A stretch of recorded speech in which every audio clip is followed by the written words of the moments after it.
আচ্ছা সাকিব ভাই, এই যে আপনি যে অফিসিয়ালি জব করতেছেন, এর থেকে আপনার কি মনে হয় যে আপনি এ থেকে কি ভবিষ্যৎ আপনার কোনো নিশ্চিত সম্ভাবনা আছে কিনা?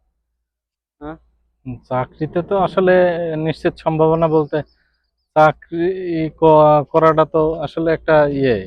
এটা আপনার হবি, হ্যাঁ, ইচ্ছা ছিল ইচ্ছা ছোটবেলা থেকে আপনি ছিল যখন একটা। পড়াশোনা করেছেন? হ্যাঁ, তখন একটা ইচ্ছা ছিল যে একটা চাকরি করব।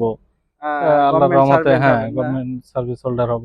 আচ্ছা আচ্ছা। আল্লাহর রহমতে এখন আল্লাহ পাক একটা রিজিকের ব্যবস্থা করে দিয়েছে চাকরির আচ্ছা মাধ্যমে। আচ্ছা আচ্ছা। এতে আপনার যে চাকরি আপনি যে করতেছেন, যে স্যালারি পাচ্ছেন, এই স্যালারিতে কি আপনার পরিবার সাপোর্ট দিতে পারছেন সব মিলাইয়ে? যদিও স্যালারি অনুযায়ী পরিবার সাপোর্ট দেওয়াটা আসলে একটু কষ্টসাধ্য এই যুগে। আমাদের এই বর্তমান হ্যাঁ, বর্তমান যে সময়ে নবম পে স্কেলে, তাই তো? তারপরেও যতটুকু যাই হোক, আলহামদুলিল্লাহ আল্লাহ পাক রাখছে একরকম আচ্ছা ভালো। আচ্ছা, শুক্রিয়া। আল্লাহ শুক্রিয়া, যদি হ্যাঁ, ভালো হাজার রাখে। হাজার শুক্রিয়া। আসলে খুবই ভালো।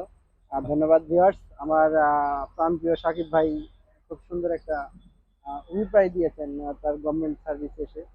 আপনারা যদি গভর্নমেন্ট সার্ভিসে আসতে চান তাহলে অবশ্যই ভালোভাবে পড়াশোনা করবেন এবং আগে থেকেই একাডেমিক অবস্থায় আপনারা জব প্রিপারেশন নেবেন। আপনাদের অনার্স ফার্স্ট ইয়ার না করতে পারলে সেকেন্ড ইয়ার থেকে শুরু করলে আপনার পড়াশোনা শেষ করেই আপনি চাকরির চাকরিতে জন্য চেষ্টা করতে হবে। যোগদান করতে পারেন। আর এখন তো চাকরির বয়সসীমা আসলে বাড়ছে, আসলে আমাদের গড়ায়ও দিন দিন যে বাড়ছে, কিন্তু আমরা আমাদের জনগোষ্ঠী অনুসারে আমাদের অনেক কম্পিটিশন একটা আমাদের চাকরির বাজার।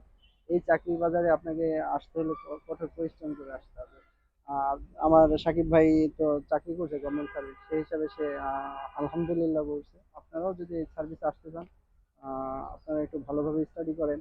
স্টাডির পাশাপাশি আপনারা কঠোরভাবে স্টাডি করেন, তাহলে পড়াশোনা শেষ করেই আপনারা হয়তো চাকরিতে এন্ট্রি করতে পারবেন।